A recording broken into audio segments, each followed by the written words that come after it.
सर्वोपप्लवरहित प्रज्ञानघन प्रत्यगर्थो ब्रह्मैवाहमस्मि अहं पदार्थरहितः सदाशिवसमात्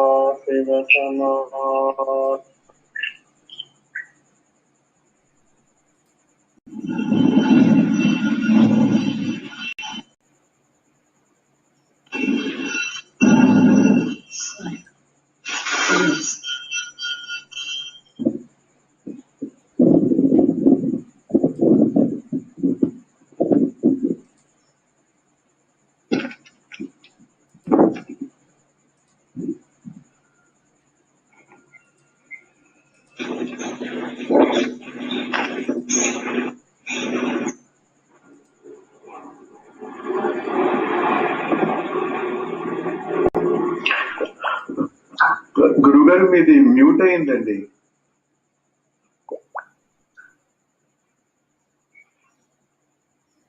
సైరన్ సోమవారం గురుగారు మీది మ్యూట్ అయిందండి.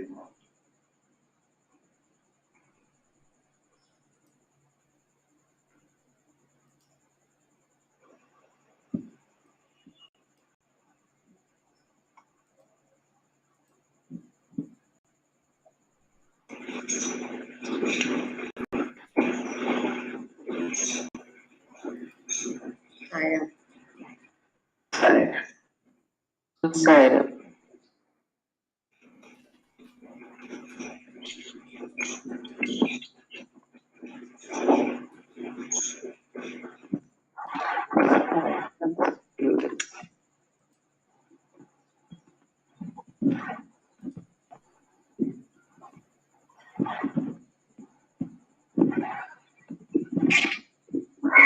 సైరన్ స్వామి సాయిరామ్ అండి. అందరు సాయిరామ్.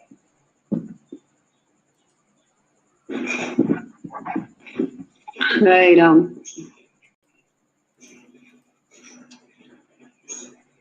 ప్రాక్షస్మరామి హృదితం స్ఫురదాత్మతత్వం సచ్చిత్ సుఖం పరమహంసగతిం తురీయం యస్వప్నజాగర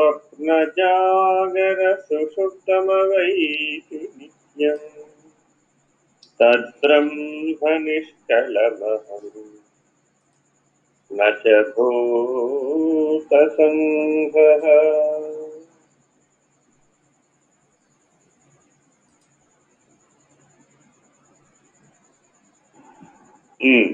చదవండి ప్రశంసాలు గారు.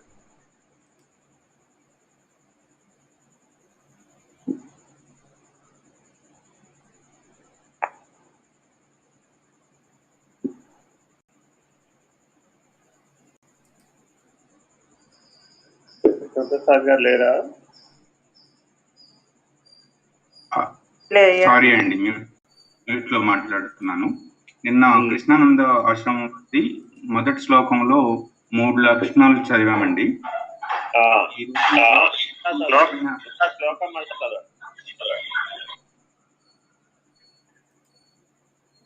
తపోభి క్షీణ పాపానాం శాంతానాం వీతరాగిణాం ముముక్షూనామపేక్ష్యోయం ఆత్మబోధో విధీయతే. సుందర చైతన్యానందుల వారి వ్యాఖ్యానం చదవమంటారా? ముందు ఒక్కొక్క పదం వారీగా అర్థాన్ని విచారించిన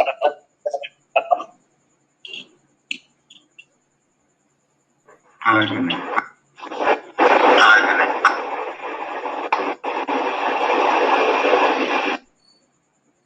పేజీ నెంబర్ 11 పీడిఎఫ్ లో చూసుకునే వాళ్ళకి పేజీ నెంబర్ 11 సుందర చైతన్యానందుల వారి వ్యాఖ్యానము 13 వారికి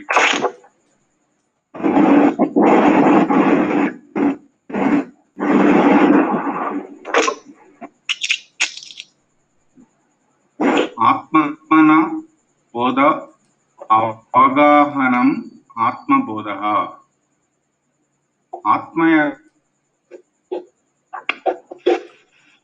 మీ వాయిస్ క్లారిటీ లేదండి.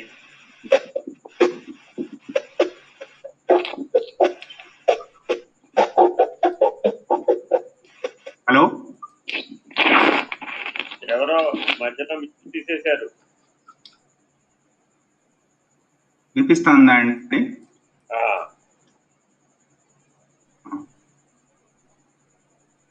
పేజీ నెంబర్ 15 సుందర చైతన్యానందలు వ్యాఖ్యానము, పదముల వాయిదు.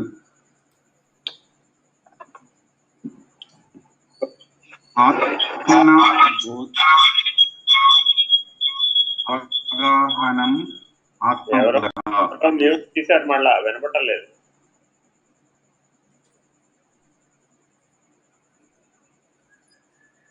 ఆత్మ యొక్క అవగాహన అనగా స్వరూపము యొక్క అవగాహన ఆత్మబోధ.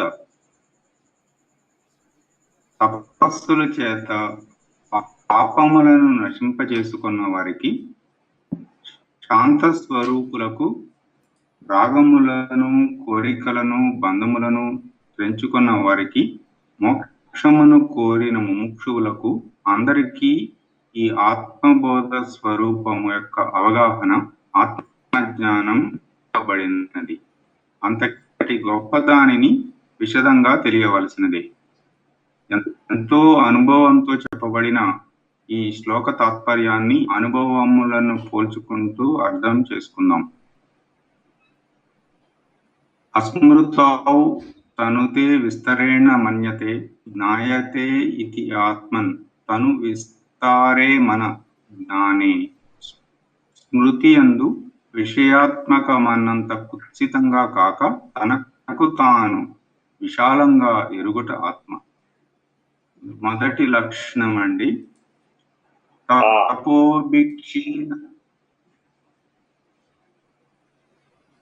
తనను తాను ఎరుగుట. ఇందులో ముఖ్యమైనటువంటి ప్రాణప్రదమైనటువంటి శబ్దం ఏంటంటే తనను తాను ఎరుగుట. అంటే మానవుడు పుట్టినప్పటి నుంచి, జన్మించినప్పటి నుంచి పోయే వరకు తనకు అన్యంగా ఉన్నటువంటి ప్రపంచాన్ని ఎరుగుతూ ఉంటాడు. అది కనపడే ప్రపంచమైనా, కనపడని ప్రపంచమైనా ఈ రెండింటిలో తిరుగుతూ ఉంటాడు ఎప్పుడూ కూడా. మిగిలిన జీవజాలానికి కనపడే ప్రపంచం మాత్రమే ఉంది, మానవుడికి కనపడని ప్రపంచం కూడా ఉంది.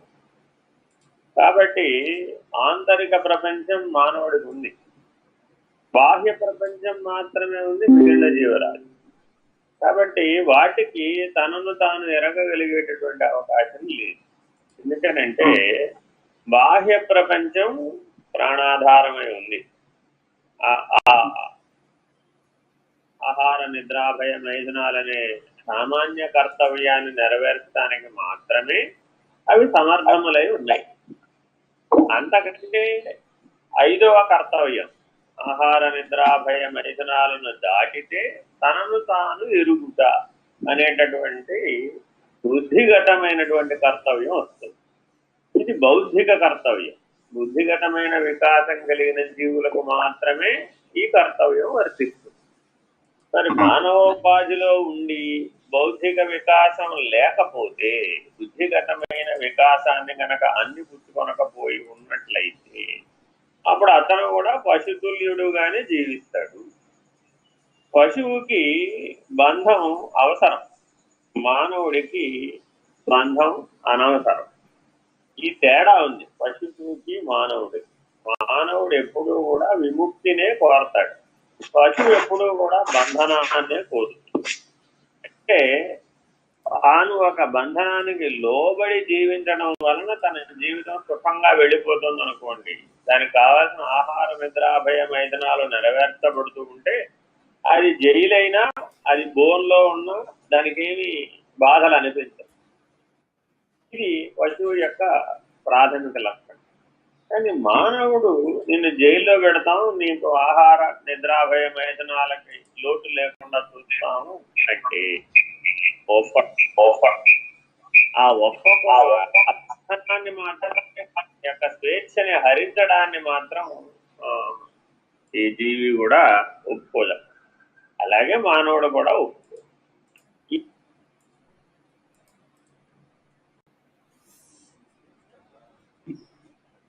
మీ మాట వినపట్లేదండి.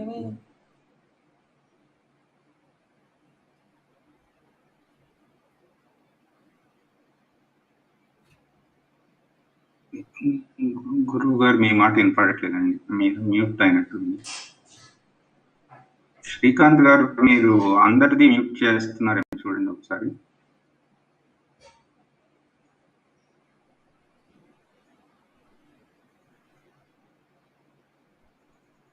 వినపడట్లేదండి.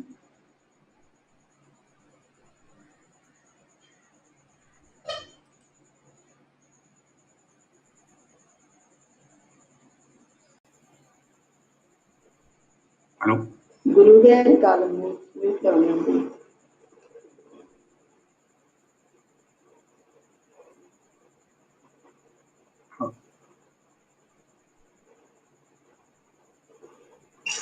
మ్యూట్ అయిందండి.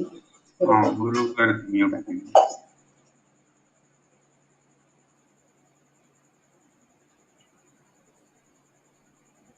శ్రీకాంత్ గారు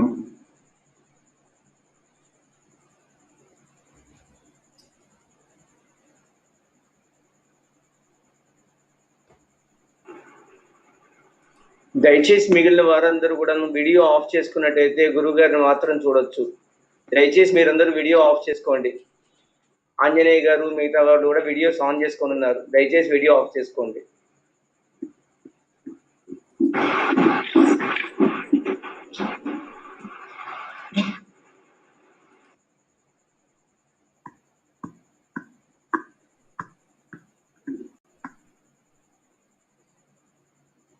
ఇది మధ్య మధ్యలో దాని అంతటా అదే మ్యూట్ అయిపోతుందండి. మరి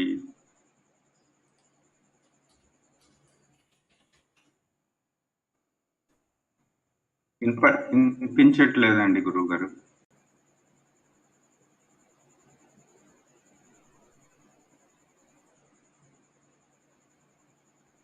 నా మాట వినిపిస్తుందండి? వినిపిస్తుంది.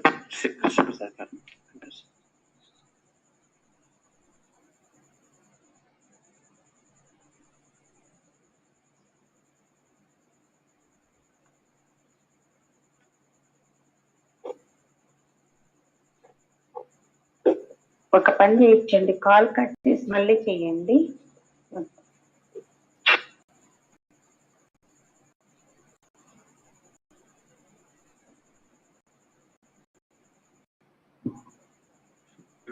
గురువు గారు మాత్రమే కట్ చేసి మళ్ళీ చేస్తే సరిపోతుంది.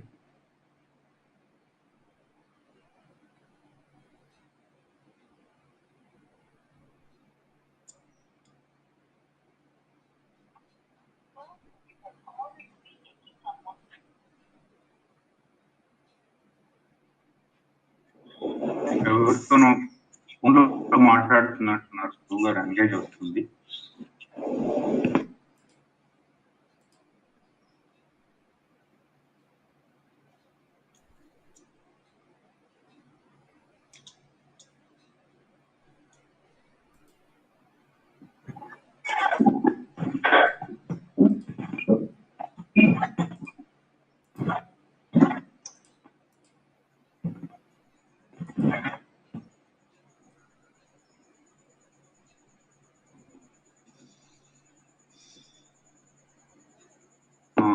ఇప్పుడు విద్యాసాగర్ గారు జాయిన్ అయ్యారు. హలో, ఇప్పుడు వినిపిస్తానండి. కాబట్టి మానవ జన్మ లభించినందుకు, దుర్లభమైనటువంటి మానవ జన్మ లభించినందువలన జాగ్రత్తగా మీరు గమనిస్తే మానవుని యొక్క ప్రయత్నం అంతా ఎప్పుడూ కూడా విముక్తి, తనను తాను తెలుసుకొనుట, విముక్తిని పడయుట, ఈ దిశగానే మానవ జీవన పరిణామం అంతా సాగుతుంది. కాబట్టి అందరికీ సుగతే. కాకపోతే ఎవరైతే తెలుసుకుని ప్రయాణం చేస్తారో వాళ్ళకి సులభంగా జరుగుతుంది, తొందరగా జరుగుతుంది. ఆ జ్ఞానం లేకుండా ప్రయాణిస్తేనేమో సమయం ఎక్కువ పడుతుంది, కష్టం ఎక్కువ అవుతుంది. అందువల్ల పెద్దలు ఏం చేశారంటే ముందు వాళ్ళు ప్రయాణించి వాళ్ళు బంధరాహిత్య స్థితికి చేరుకుని వారు ఎలా చేరుకున్నారో మనకు అందించే ప్రయత్నాన్ని చేస్తున్నారు. కాబట్టి ఆత్మబోధ అనేది ప్రాథమికంగా ప్రతి మానవుడు తెలుసుకోవచ్చు, ఇందులో ఏమి అభ్యంతరాలు. అయితే ఆత్మానుభూతి, ఈ ఆత్మబోధ చెప్పబడిన రీతి ఎలా ఉన్నదయ్యా అంటే మొదటి భాగం అంతా కూడా జీవభావాన్ని తొలగించుకోవడం ఎట్లా, తరువాత భాగం అంతా కూడా ఆత్మనిష్టలో ఉండటం ఎట్లా, ఆ తదుపరి బ్రహ్మనిష్టలో ఉండటం ఎట్లా, ఆ తదుపరి దానిని స్థిరపరచుకుని పరమైనటువంటి స్థితిలో ఉండటం, ఈ రీతిగా ఆత్మబోధ వివరించబడింది. ఇందులో ఇప్పుడు మనం మొదటి శ్లోకంలో ఉన్నాం. మానవులకు నిత్య జీవితంలో ఏమేమి ఉంటే, ఏ లక్షణాలు ఉంటే ఈ ఆత్మబోధలో మనం స్థిరంగా ఉంటాము మనకు తెలియజేస్తున్నాం. ఆత్మనిష్ఠులై ఉండాలి అంటే ఇంద్రియములను ఇంద్రియార్థముల యందు ప్రవేశింపచేయనివ్వకుండా అరికట్టగలిగేటటువంటి ఇంద్రియ జయాన్ని సంపాదించాలి తపస్సు ద్వారా. మొదటి అంశం అది. రెండో అంశం, ఇంద్రియార్థములు రెండు రకాలు. బాహ్య ప్రపంచంలోనూ ఇంద్రియార్థములు ఉంటాయి, ఆంతరిక ప్రపంచంలో కూడా ఇంద్రియార్థములు ఉంటాయి. ఈ రెండింటిని అవగాహన చేసుకోవాలి మొట్టమొదటి. అని ఆంతరిక ప్రపంచం ఎవరికి వాళ్ళకే వారి యొక్క ఆంతరిక ప్రపంచం వారికి ఉంటుంది. ఈ వారి వారి ఆంతరిక ప్రపంచం రాగద్వేషాలతో కూడుకుంది. కాబట్టి జాగ్రత్తగా ఆ రాగద్వేషాలలో నుంచి బయటపడినప్పుడు మాత్రమే ఆ ఆంతరిక ప్రపంచంలో నుంచి బయటపడతారు. అందుకని వీతరాగిణ అనేటటువంటి లక్షణాన్ని తీశారు. తపస్సు చేయాలి, వీతరాగిణ స్థితిలోనూ ఉండాలి. ఈ రెండూ చేసినప్పుడు మాత్రమే మనం బాహ్య ప్రపంచంలో నుంచి ఆంతరిక ప్రపంచంలో నుంచి విముక్తం అవుతాము. ఈ రెండు అయినటువంటి వాళ్ళకి స్వరూప జ్ఞానం తెలుసుకోవడానికి అవకాశం. మనకి అంతఃకరణం లోపల ఉన్న పనిముట్లు మనసు, బుద్ధి, చిత్తం, అహంకారం, ఈ 4 పనిముట్లు కూడా జడమే అయి ఉన్నాయి. కానీ అవి జడమనేటటువంటి అవగాహన మనకు నిత్య జీవితంలో ఉండటం లేదు. ఉండకపోవడం వల్ల ఏమైంది, అవి స్వతంత్రంగా వ్యవహరించే స్థాయికి వాటికి స్వేచ్ఛ ఇవ్వబడింది. అభ్యాస బలం చేత, దోషానుదర్శనం లేకపోవడం చేత మానవుడు అంతఃకరణం చేత బాధించబడుతోంది. తన అంతఃకరణమే అన్నింటిలోనూ ప్రతీయమానమై అదే సుఖ దుఃఖాలను ఇచ్చేస్తూ ఉంటుంది. కాబట్టి తాను రాజై ఉన్నప్పటికీ, తాను నియంతై ఉన్నప్పటికీ, తాను నియామకుడై ఉన్నప్పటికీ ఆ సత్యాన్ని గ్రహించలేకపోవడం చేత జడ వస్తువులైనటువంటి లేక ఇంద్రియాలైనటువంటి మనోబుద్ధి చిత్త అహంకారాలే అతని జీవితం అంతా పరుచుకుని పోయి ఉన్నాయి. ఆ సత్యాన్ని గ్రహించలేకపోవడం వలన అజ్ఞానమై, ఎప్పుడైతే ఉన్న సత్యాన్ని గ్రహించలేకపోవడమే అజ్ఞానం అంటే, ఇది మొట్టమొదట మనం జాగ్రత్తగా పట్టుకోవడం నేర్చుకోవాలి. అందుకని ఇప్పుడు క్రమ విచారణలో మనం ఈ శ్లోకాన్ని చూస్తే, ఇప్పుడు చదవండి కృష్ణప్రసాద్ గారు. తపోభిక్షీణ పాపానాం విశాలంగా స్వరూపమును ఎరుగుట అన్న ఆత్మకు. మనం నిన్న 3 పదాల వరకు విచారించినట్టున్నాం కదా. అవునండి, క్షమం దాకా విచారించాం. అవునండి, వీతరాగిణం విచారించాలి.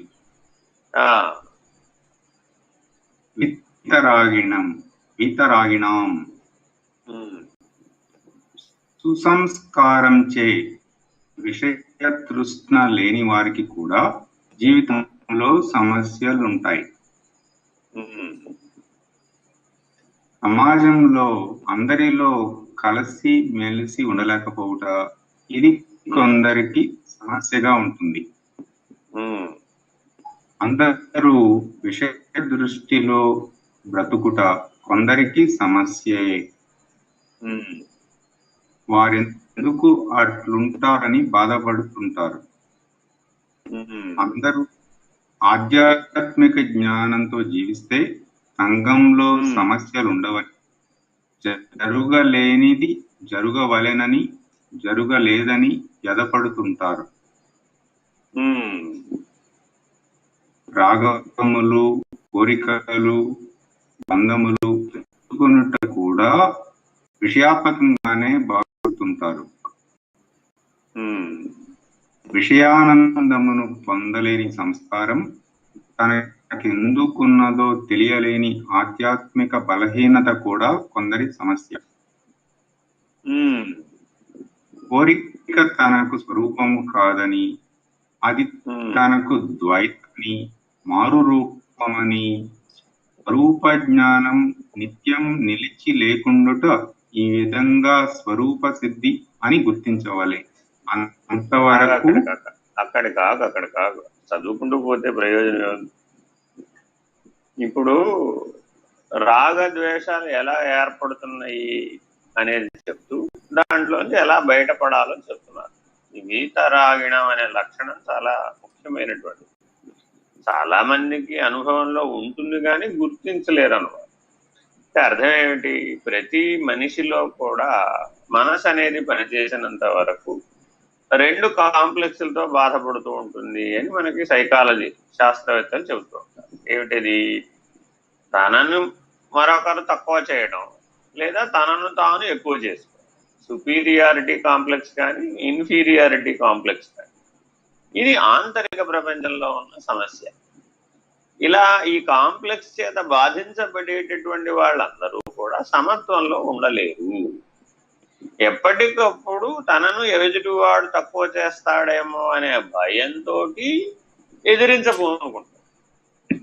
ఆ ఎదిరించేటప్పుడు వచ్చినటువంటి మానసిక సమస్యలన్నీ రాగద్వేషాలుగా మారి. రెండో సమస్య ఏంటి అంటే, తనకు లభించినటువంటి ప్రపంచం, తనకు లభించినటువంటి స్వభావం, తనకు లభించినటువంటి పరిణామం, ఈ మూడింటిని సమంగా చూడగలిగేటటువంటి, సమంగా ఆనందించగలిగేటటువంటి సామర్థ్యం లేకపోవడం, ఇది ఇన్ఫీరియారిటీ కాంప్లెక్స్ గా మారిపోతుంది. దీనిని ఎదిరించలేకపోవడం చేత ఒక జన్మలో ఇన్ఫీరియారిటీ కాంప్లెక్స్, ఒక జన్మలో సుపీరియారిటీ కాంప్లెక్స్ చేత అనేక జన్మలుగా చక్రభ్రమణం జరిగిపోతూ ఉంటుంది. దీంట్లోంచి అది, దాంట్లోంచి ఇది పుడుతూ ఉంటాయి అన్నమాట. అందువల్ల వాటిని బలపరుచుకోవడం కోసమని అనేక రకాల మార్గాలను అన్వేషిస్తూ పోయాడు. ఆ అన్వేషించిన వాటిలో జ్యోతిష్యమని, జాతకమని, మంత్రమని, రకరకాల కర్మకాండలని, ఇవన్నీ కూడా నీ కాంప్లెక్స్ ని పరిష్కరించేవన్నమాట. నువ్వు ఎప్పుడెప్పుడైతే బలహీనుడుగా అయిపోతూ ఉంటావో అప్పుడు నీ స్వరూప జ్ఞానాన్ని గుర్తించలేకపోతున్నావు. నాయమాత్మ బలహీనేన లభ్యతే.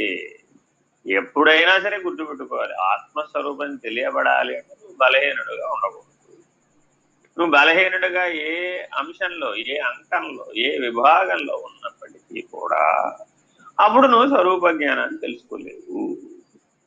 కాబట్టి తప్పక నువ్వు సాధన చతుష్టయ సంపత్తిని సమీకరించేటటువంటి సాధనలు చేయాలి, రాగద్వేషాలలో నుంచి బయటపడాలి. చాలా మంది ఏమనుకుంటారంటే, సాధన చతుష్టయ సంపత్తిని సంపాదించకుండానే మా దగ్గర రాగద్వేషాలు నాకేం రాగద్వేషాలు ఏం లేవండి, నాకెవరి మీద అభిమానం లేదండి, ప్రత్యేకమైన అభిమానాలు ఏం లేవండి అంటుంటారు.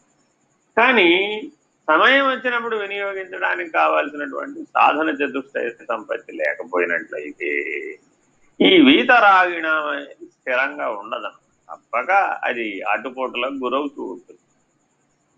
పరిణామంలో రాగద్వేషాల యొక్క పాత్ర ఎంతో ఉన్నదన్నమాట. జీవ పరిణామంలో రాగద్వేషాలు ఎంతో ముఖ్యం. ఇది సకల జీవుల మీద పనిచేస్తుంది, ఒక మానవుల మీదే కాదు, జంతువుల మీద కూడా రాగద్వేషాలు పనిచేస్తాయి. జంతువులకి మధ్య రాగద్వేషాలు ఉంటాయి. అట్లాగే జంతువులకి మానవులకి మధ్య కూడా రాగద్వేషాలు ఉంటాయి. ఇలా అనేక రకాలైనటువంటి మానసిక సంబంధాలతో ఇదంతా ముడిపడుద్ది.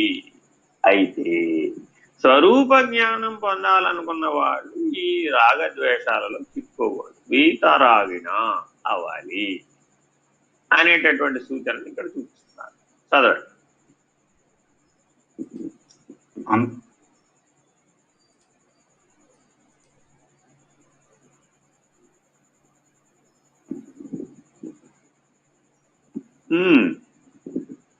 వినపట్టలేదు మీరు. అంతవరకు తనకు తన స్థితిగతులు తెలియనివే.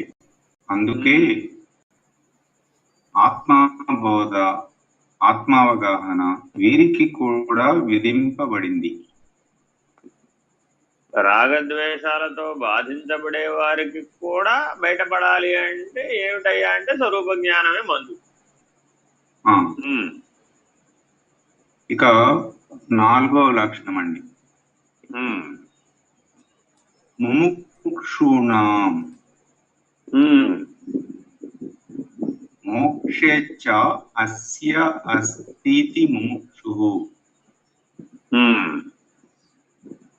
మోక్షేచ్చ విడుదలయందు కోరిక గలవాడు ముముక్షువు.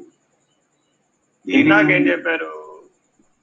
రాగద్వేషాలకి మూల కారణం కోరిక. అయితే ఎవరైతే బంధం నుంచి విడిపించుకోవాలని అనుకుంటారో వాడికి కూడా కోరికే. కానీ బంధంలో చిక్కుకోకూడదు, విడుదల పొందాలి అన్న ఒక్క కోరిక మాత్రమే మిగిలి ఉంటుంది. మిగిలినవన్నీ నిశ్శేషంగా పోతాయి. ఈ బంధముక్తి అంటే ఈ బంధంలో నుంచి ముక్తుడై నిత్యముక్తుడుగా జీవించటం ప్రారంభం అవ్వగానే, ఆ ముక్తి అన్న అనుభవం రాగానే ఇంకప్పుడు ముక్తి పొందాలనే కోరిక కూడా శమించుకోదు, తనకు తానే శమించుకోదు. అది కూడా ఆ కోరిక కూడా వదిలేదు. కాబట్టి ముక్తి మోక్షాన్ని అనుభూతి చెందక ముందే అది కూడా కోరికే కదా అని గనక నువ్వు ఒక ప్రతిపాదన చేసావనుకో, అప్పుడు ఈ రాగద్వేషాల నుంచి బయటపడతావు. ఆ అపేక్ష అనేది కేవలం మోక్షం దిశగా, ఆ బంధంలో నుంచి విముక్తి పొందేటటువంటి దిశగా, భ్రాంతి రద్దయ్యేటటువంటి పద్ధతిగా నీకు ఒక్క పెద్ద ముళ్ళు, ఒక కోరిక ఉండాలి. మిగిలినవన్నీ అది శమింపజేయాలి. ఈ రకమైన పరిణామాన్ని నువ్వు పొందినట్లయితే నువ్వు నీ ఆంతరిక ప్రపంచాన్ని రద్దు చేసుకోగలుగుతావు. నీ ఆంతరిక ప్రపంచం కనుక రద్దయితే నీ బాహ్య ప్రపంచం నిన్నేం చేయదు. ఈ మౌలిక సూత్రాన్ని ప్రతిపాదిస్తున్నారు. కాబట్టి మానవులందరూ తప్పక బాహ్య ప్రపంచం అంటే ఏమిటి, ఆంతరిక ప్రపంచం అంటే ఏమిటి, తాను సాక్షిగా ఎలా ఉన్నాడు, ఆ సాక్షిగా ఉన్న స్థితిలో స్వరూప జ్ఞానం ఎలా ఉంది, ఆ స్వరూప జ్ఞాన నిష్టలో ఉండటం వలన తాను ఏ ప్రపంచం చేత కూడా ఎలా బాధించబడకుండా విముక్తమై ఉన్నాడు, ఏ బంధము లేకుండా ఎలా ఉన్నాడు, స్వేచ్ఛగా ఎలా ఉన్నాడు అనేటటువంటి కారణరహిత ఆనంద స్థితిని అనుభవిస్తూ నిర్ణయం పొందుతాడు. ఇన్ని అంశాలని ఒకే దాంట్లో సూచిస్తున్నాడు. దేని నుండి విడుదల అన్న ప్రశ్న ముముక్షువునకు అర్థం లేనిది. మోక్షము, విడుదల అన్నది జన్మ పరంపరంగా రూపంగా వస్తున్నది. ఉన్న జన్మ నుండి ఉన్నత జన్మకు పోతూ వచ్చాడు. తాను జీవుడు కాదని, అంతకు ఉత్తమ స్వరూపమని గుర్తించకున్న ప్రవర్తిస్తున్న ఇంగిత జ్ఞానం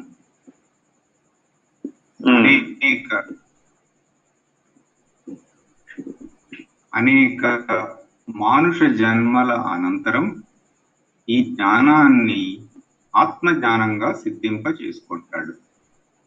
అక్కడ ఇప్పుడు ప్రతి మానవుడికి కూడా ఇంగిత జ్ఞానం ఉందా లేదా?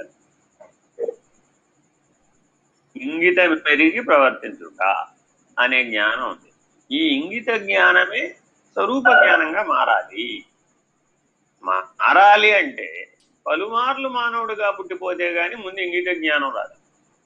ఇంగిత జ్ఞానం అంటే ఏమిటి అంటే అర్థం ఏంటంటే సందర్భానుసారంగా మానవ సంబంధాలలో ఎదుటి వారి యొక్క ఆలోచన దృక్పథాన్ని మనం అర్థం చేసుకోగలం. ఎదుటివాడి వైపు నుంచి ఆలోచించగలిగేటటువంటి సామర్థ్యాన్ని పొందటానికి ఇంగిత జ్ఞానం అనిపి. అందుకని మానవ సంబంధాలు అన్నింటిలో కూడా ఇంగిత జ్ఞానం చాలా ముఖ్యమైనది. ఏది ఉత్తమమో దాన్ని అందిపుచ్చుకోగలగడమే ఇంగిత జ్ఞానానికి లక్ష్యం. అంటే అర్థం ఏమిటి? అనేక జన్మలుగా జీవుడుగా పుట్టిపోతూ మానవుడిగా పుట్టిపోతూ ఉన్నటువంటి జీవులు తమ స్వస్వరూప జ్ఞానాన్ని పొందలేకపోవడం చేత శరీరం అనే పంజరంలో మరల చిక్కుపడుతున్నారు. అలా శరీరం అనే పంజరంలో చిక్కుపడటమే బంధము. పునః జన్మకు కారణమయ్యేటటువంటి పద్ధతిగా జీవన ప్రమాణం సాగటమే బంధంగా ఏర్పడుతుంది. ఈ ఇంగిత జ్ఞానం కలగాల. బంధమనగా అవగాహననిచ్చేదేమో ఇంగిత జ్ఞానం అయితే, ముక్తి అనేటటువంటి అనుభూతినిచ్చేదేమో స్వరూప జ్ఞానం. కాబట్టి మానవుడిలో ఉన్నటువంటి జ్ఞానానికి రెండు ముఖాలు ఉన్నాయన్నమాట. బుద్ధి వికాసం ద్వారా మానవుడికి ఏర్పడినటువంటి జ్ఞానంలో రెండు ముఖాలు ఉన్నాయి. ఒకటేమో ఇంగిత జ్ఞానం, రెండవదేమో స్వరూప జ్ఞానం. ఎవరికైతే ఈ ఇంగిత జ్ఞానం మేల్కోలేదు అంటే వాళ్ళు ఎప్పుడు ఏ దృష్టితో ఆలోచిస్తారంటే తాను ప్రతిపాదించినదే ప్రధానం. తాను ఏదైతే జగత్తుని తెలుసుకోవడంలో తాను ఏర్పరచుకున్నటువంటి నియమావళిని అనుసరించి ఏదైతే సర్వసామాన్యంగా కనబడుతూ ఉన్నదో ఆ సర్వసామాన్యంగా కనబడుతున్న దానినే ప్రమాణంగా స్వీకరించి ఆ ప్రకారమే మానవులందరూ ఉండాలి అనేటటువంటి నియమానికి గురి చేసినప్పుడు అప్పుడేమైంది? ఇంగిత జ్ఞానం పూర్తిగా వికసించలేదు. అప్పుడు స్వరూప జ్ఞానం దిశగా మానవుడు ఎదగలేదు. అందువల్ల ఇంగిత జ్ఞానంలో మొట్టమొదటి పరిణామం చెందవలసిన అగత్యం ఏర్పడింది. అందువల్ల అంతఃకరణం పూర్తిగా వికాసాన్ని పొందింది. అప్పుడే అంతఃకరణాన్ని దాటి జ్ఞాత స్థానంలో స్థిరంగా ఉండే అవకాశం వచ్చింది. తాను చైతన్య స్వరూపుడు అనేటటువంటి లక్షణాన్ని గుర్తించగలిగే సామర్థ్యం వచ్చింది. ఎప్పటికప్పుడు ప్రపంచగతమైన ఇంద్రియార్థములే సత్యమని, ప్రపంచగతమైన కనబడుతూ ఉన్నటువంటి ప్రమాణ సహితమైనటువంటి ప్రమాణాలు చాలా ఉన్నాయి. 6 ప్రమాణాలలో కొన్ని ప్రమాణాలే కనబడతాయి, కొన్ని ప్రమాణాలు కనబడవు. కొన్ని ప్రమాణాలను బుద్ధి వికాసంతోనే నిర్ణయించడానికి వీలు. ప్రత్యక్ష ప్రమాణాన్ని మాత్రమే బలంగా కలిగినటువంటి వాడికి ఇంగిత జ్ఞానం పూర్తి కాదు. అప్పుడు అతను స్వరూప జ్ఞానానికి ఎదగలేదు. కాబట్టి ప్రత్యక్ష ప్రమాణం నుంచి అపరోక్షానుభూతి దిశగా సాగేటటువంటి స్వరూప జ్ఞాన పరిణామం అంతా కూడా ప్రత్యక్షము పరోక్షము ఈ రెండు ప్రమాణాలను దాటాలి. అలా దాటినటువంటి వాళ్ళకు మాత్రమే ఇంగిత జ్ఞానం అనేది పూర్తవుతుంది. వాళ్ళు విచారణ దృక్పథంలో ఎదగగలుగుతారు. అందుకే జ్ఞాన మార్గంలో ప్రయాణం చేయాలి అంటే అందరికీ సులభం కాదండి అని ఎందుకంటున్నారయ్యా అంటే, ఎవరికైతే ఈ ప్రత్యక్ష పరోక్ష ప్రమాణాలకు సంబంధించిన ఇంగిత జ్ఞానం పూర్తి కాలేదో వాళ్ళు తప్పక ముందు కర్మ మార్గంలో, భక్తి మార్గంలో, యోగ మార్గంలో పరిణామం చెందాలి. ఎక్కడైనా సరే సూచన చేస్తే తెలుసుకోలేనటువంటి దశలో గనక ఏ సాధకుడైనా కనుక ఉన్నట్లయితే అతను తప్పక మరల కిందకి దిగి వచ్చి ఆ సూచనకు సంబంధించినటువంటి అనుబంధమైనటువంటి కర్మ మార్గాన్ని, భక్తి మార్గాన్ని, యోగ మార్గాన్ని అనుష్ఠించి పరిణామం అక్కడ అనుష్ఠానం అనే విధానాలను కల్పించారు. ఈ రకమైనటువంటి అనుష్ఠానం వేదాంతం అనేటటువంటి శిరస్సు ఆ లక్ష్యం దిశగా పరిణామం చెందినప్పుడు మాత్రమే ఈ ఇంగిత జ్ఞానం స్వరూప జ్ఞానంగా మారుతుంది. అయితే ఈ అనుష్ఠాన విధిని అనుసరించేటటువంటి వాళ్ళందరూ కూడా స్వయముగా చేయడం చేత వారిలో అంతఃకరణంలో ఉన్నటువంటి అహంకారం అనేది ప్రబలుతుంది. గురువు యొక్క సహాయంతో సాధన చేసినటువంటి వాళ్ళకేమో శరణాగతుడై సాధన చేస్తాడు కాబట్టి అహంకారం అనే పనిముట్టు స్వరూప జ్ఞానంలో పరిణమించి దివ్యాహంగా మారిపోతుంది. అలా గురువు సహాయంతో ఎవరైతే సాధన చేయరో వాళ్ళలోనేమో దేహాత్మభావం బలపడి అహంకారంగా మారిపోతుంది. అప్పుడు ఐహికమైనటువంటి ప్రాపంచికమైనటువంటి అంశాలలో నుంచి విడుదల పొందలేదు.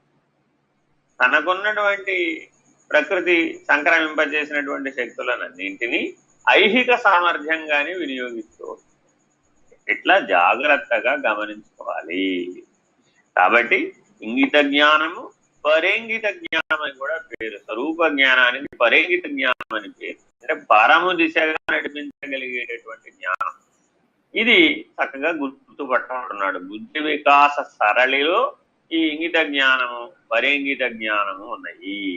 విషయ వికాసం వరకే పరిణామం ఎవరైతే చెందుతారో వాళ్ళకి ఇంగిత జ్ఞానం సరిగా బోధపడదు.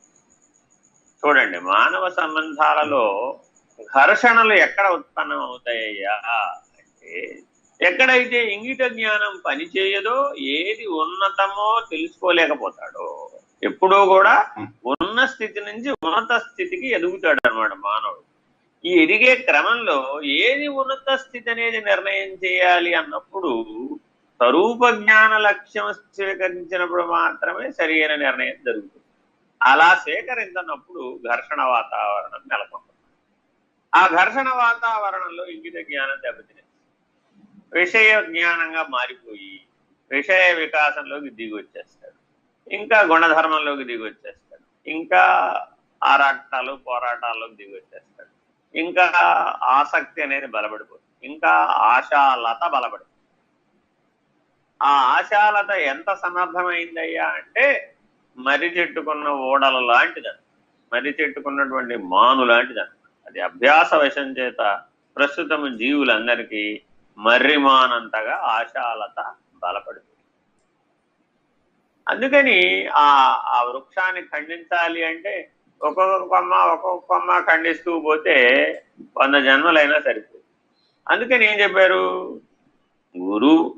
గురువు యొక్క మార్గదర్శనంలో దాని మూలాన్ని ఖండించేటటువంటి నేర్పుని, నైపుణ్యాన్ని సంపాదించాలి. ఈ ఆశాలతకి మూలాన్ని గనక ఛేదం చేస్తే చెట్టు మొత్తం ఒకసారి పోతుంది. బంధం అనేటటువంటి వృక్షానికి మూలాన్ని గనక ఖండించినట్లయితే ఆ మూలాన్ని తెలుసుకోవాలి. మొట్టమొదటి ఎక్కడుందో తెలుసుకుని ఆ మూలాన్ని ఛేదించాలి.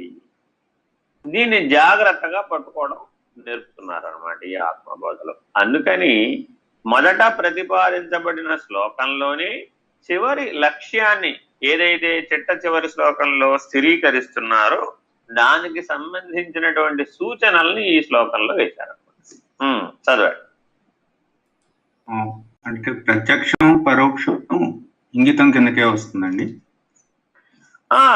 ఎప్పుడైనా గుర్తుపెట్టుకోవాలి, షట్ ప్రమాణాలలో మొదటి 2 ప్రమాణాలు ఇంగిత జ్ఞానమే. అలాగే ఇది సృష్టి ప్రసాదించిన ప్రవాహం. అన్యములన్నీ తనకు ద్వైతంగా మారు రూపంగా చెలరేగుతున్నవి కనుక విడుదల అన్నిటి నుండి ఇది అది అన్న భేదం లేదు. ఏదేది ఉన్నదన్నాడో అట్లు అన్నవన్నీ లేనివి అని గుర్తించు వరకు ముక్తి కాంక్ష తరుముకొస్తుంటుంది. అక్కడ ఇప్పుడు ఒక గొప్ప సూచన చెప్పారు చూడండి. ఇంగిత జ్ఞానం ఏం చేస్తుందంటే ఏది ఉన్నదో అది గుర్తిస్తుంది. ఇది ఉన్నది, ఇది ఉన్నది, ఇది ఉన్నదని పరిగెట్టిస్తూ ఉంటుంది. కానీ పరేంగిత జ్ఞానం ఏం చేస్తుందంటే ఇది లేనిది, ఇది లేనిది, ఇది లేనిది అంటూ నిన్ను విడిపిస్తుంది. ఇది లేనిది అనగానే ఇక దాని చేత ప్రభావితం కావు. ఇది ఉన్నది అనగానే దాని చేత ప్రభావితం అవుతాం. కాబట్టి నీలో ఉన్నటువంటి కోరిక ఏదైతే ఉందో ఆ కోరిక అనేది ఇచ్ఛాశక్తి. ఈ ఇచ్ఛాశక్తి లేకపోతే పరిణామం లేదు. ఆ క్రియాశక్తి ఈ ఇచ్ఛాశక్తి మీదే ఆధారపడుతుంది. అయితే ఈ ఇచ్ఛాశక్తి జ్ఞానశక్తి మీద ఆధారపడుతుంది. నువ్వు ఇంగిత జ్ఞానం మీద ఆధారపడితే ఇంగిత జ్ఞానానికి సంబంధించినటువంటి ఇచ్చలని మేల్కొలుపుతుంది. నువ్వు పరేంగిత జ్ఞానమైనటువంటి స్వరూప జ్ఞానం మీద ఆధారపడితే దానికి సంబంధించినటువంటి ఇచ్చని బలపడుతుంది. కాబట్టి ఇచ్ఛాశక్తి ఎవరి స్వాధీనమై ఉంటుందో వాళ్ళు మాత్రమే స్వరూప జ్ఞానంలోకి వెళ్ళగలుగుతారు. ఇచ్ఛాశక్తి ఎవరికైతే స్వాధీనం కాకుండా ప్రపంచం చేత ప్రేరేపించబడుతోందో వాళ్ళు ప్రత్యక్ష పరోక్ష ప్రమాణాలను మాత్రమే గుర్తుపట్టగలుగుతారు. మిగిలిన 4 ప్రమాణాలకు సంబంధించినటువంటి వికాసం పూర్తవదన్నమాట. జాగ్రత్తగా మనం ఈ ఆత్మబోధ అయ్యేలో చాలా వేదాంత అంశాలను మనం స్పృశిస్తాం. కాబట్టి ఇక్కడ ఈ ప్రాణప్రదమైన అంశాన్ని తెలుసుకోవాల్సింది ఏమిటయ్యా అంటే, నువ్వు ఇంగిత జ్ఞానం నుంచి పరింగిత జ్ఞానానికి మార్పు చెందాలి. నీ జీవిత లక్ష్యం ప్రపంచానుభవం మాత్రమే కాదు. ప్రపంచానుభవం అనే ఇంద్రియానుభవం ద్వారా నువ్వు స్వరూప జ్ఞానాన్ని పొందాలి.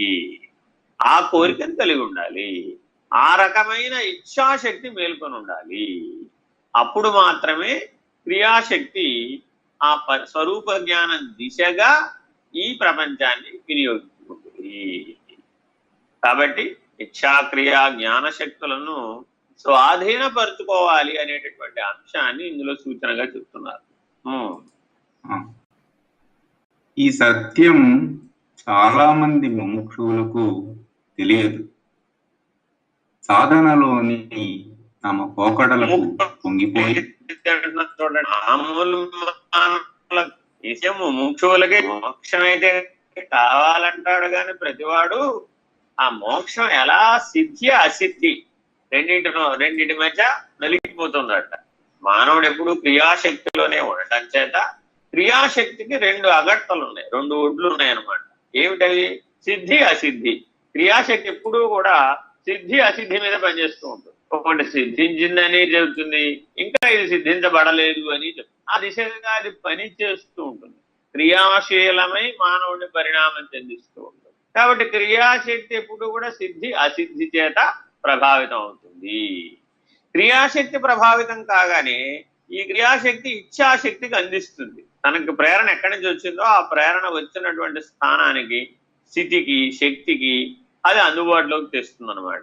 ఇది సిద్ధి కాలేదు, నువ్వు మళ్ళా ప్రేరణ చెయ్యి, నాకు మళ్ళా శక్తినివ్వు అని ఇచ్ఛాశక్తిని అడుగుతుంది. అడిగేటప్పటికి ఇచ్ఛాశక్తి ఏం చేయాలి? ఇప్పుడు ఆ సిద్ధి అసిద్ధి స్వరూప జ్ఞానం దిశగా జరుగుతోందా, ప్రపంచ జ్ఞానం దిశగా జరుగుతోందా అనేది ఇచ్ఛాశక్తి గుర్తుపట్టాలన్నమాట.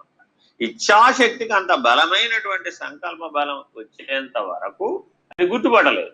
అదేం చేస్తుంది? అభ్యాస వశం చేత ఇచ్ఛాశక్తి పనిచేస్తుంది. అభ్యాస వశం చేత ఇచ్ఛాశక్తి పనిచేసినప్పుడు జంతువుల్లాగానే అది పశువుగానే ప్రవర్తిస్తుంది. కారణం ఏంటంటే అది మనోపరిధిలో ఉంటుంది కాబట్టి, రజోగుణ ధర్మంతో ఉంటుంది కాబట్టి. పశువుకు కూడా మనం కనుక సరి అయిన శిక్షణ ఇస్తే, ఒక స్విచ్ నొక్కితే తలుపు తెరుచుకుంటే అవతలకి వెళ్ళి అది ఆహారం తిని మళ్ళా స్విచ్ నొక్కితే తలుపు తెరుచుకుంటే యువతలకు రావాలి అని అభ్యాసం చేసింది అనుకోండి, అది ఆటోమేటిక్గా టైం కల్లా వెంటనే చేసేస్తుంది. అలాగే మానవుని ఇంద్రియాలన్నీ కూడా సమయానికి బట్టి దాని లోపల గడియారం, జీవ గడియారం పనిచేస్తూ ఉంటుంది. ఈ జీవ గడియారాన్ని అనుసరించి తలుపులు తెరుచుకుంటూ ఉంటాయి. టకటకా ఇంద్రియార్థాలు ప్రవేశిస్తాయి, టకటకా ఇంద్రియాలు అనుభూతం అవుతాయి, టకటకా ప్రభావితం అవుతాయి, వెంటనే రాగద్వేషాలు ఏర్పడతాయి. కాబట్టి ఇచ్ఛాశక్తి జ్ఞానశక్తిలో ఉన్నటువంటి స్వరూప జ్ఞానం దిశగా అడ్డు వచ్చేటటువంటిది రాగద్వేషాలు. వెంటనే ఆ రాగద్వేషాలను స్వీకరించి క్రియాశక్తి వైపు తిరిగిపోతుంది. తిరిగిపోగానే క్రియాశక్తి ఆ రాగద్వేషాలతోటి సిద్ధి అసిద్ధి అనేటటువంటి వాటిని వినియోగిస్తుంది. ఈ రీతిగా నీలో శక్తి త్రయం పనిచేస్తుంది. చదవండి. సాధనలోని తమ పోకడలకు పొంగిపోయి అంతటితో సాధన గమ్యం చేరుకున్నామన్నట్లు ప్రవర్తించి సాధనకు అడ్డంకులు వేసుకుంటారు. ఆగు, సాధకులైన వాళ్ళకి చెప్తున్నాడు ఇప్పుడు. ఎవరెవరైతే ప్రాణాయామాది సాధనలు, యజ్ఞయాగాది సాధనలు, బాహ్య సాధనలు, ఆంతరిక సాధనలు వీటిని చేస్తూ ఉంటారో వీళ్ళందరికీ కూడా మోక్షమే లక్ష్యమై ఉన్నప్పటికీ ఎక్కడికక్కడ ఆగిపోతూ ఉంటారు. ఏ మజిలీకి ఆ మజిలీ అదే పూర్ణంగా తోచేటటువంటి లక్షణం జ్ఞానశక్తిలో ఉంటుంది. పిల్లవాడికి 1వ తరగతి బాగా చదివాడు, మంచి మార్కులు వచ్చాయి, పాస్ అయ్యాడు. పాస్ అవ్వగానే అమ్మయ్యా నా చదువు పూర్తి అయిపోయింది. నా చదువు పూర్తి, ఎగ్జామినేషన్స్ వచ్చి రాసి రాగానే అబ్బా ఎంతో బరువు దిగిపోతే హాయిగా స్వేచ్ఛగా ఆడుకుంటాం.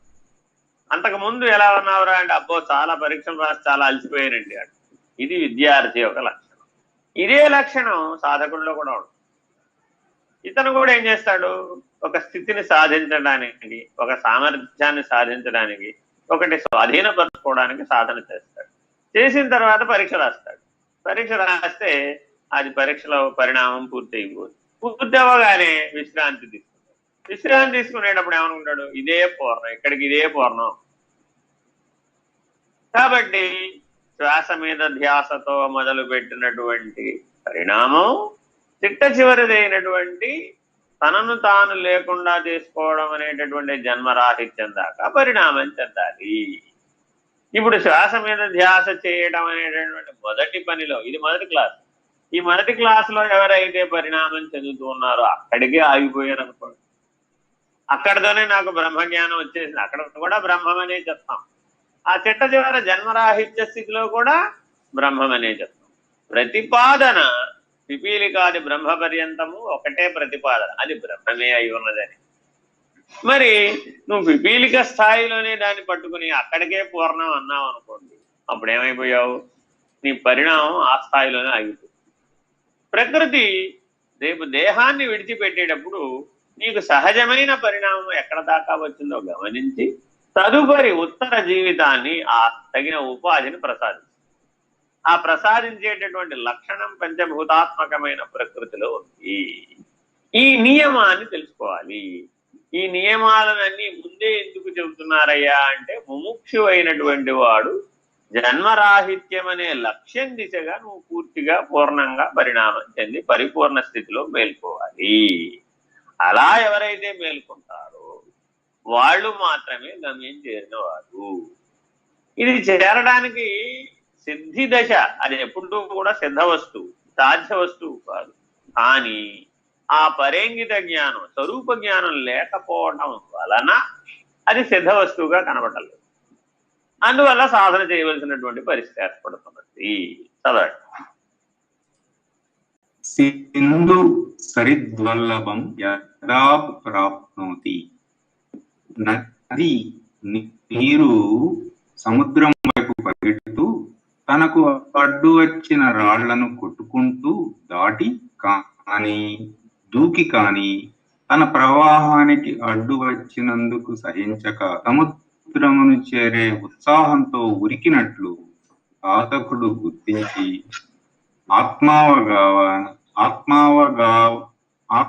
ఆత్మావగాహనతో ఆత్మబోధతో తన విశాల స్వరూపమైన ఆత్మభావమునకు ఉరకవలె. చూడండి, ఇక్కడ ఒక ఉపమానాన్ని ఇచ్చారు. నదీనాం సాగరో గతి అనేది మౌలిక సూత్రం.